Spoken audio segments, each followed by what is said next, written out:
Everybody, welcome back to Drug Talk. As always, I'm your host, Garrett Campbell. In today's video, we're going to be discussing a medication known as Secobarbital. Its brand name is Seconal. And before I talk about the medication itself, just keep in mind that this channel is for information purposes only, and not to be used as a source for recommendations for your personal health care.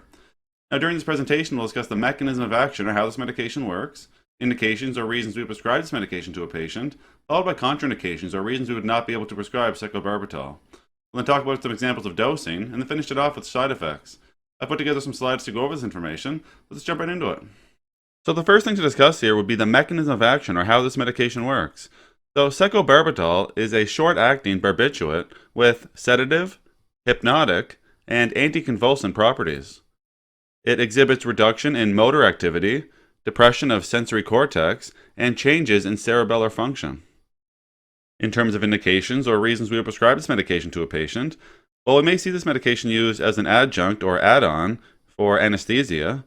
We may see it also used for short-term treatment of insomnia.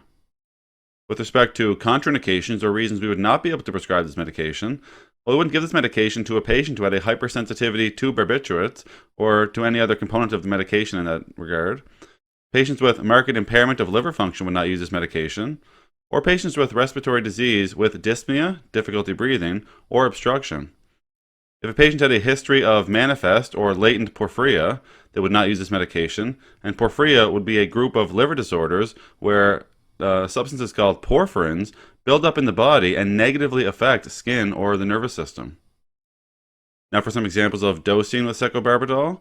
So if this medication is being used as an adjunct for anesthesia, we may see 200 to 300 milligrams orally 1 to 2 hours before surgery.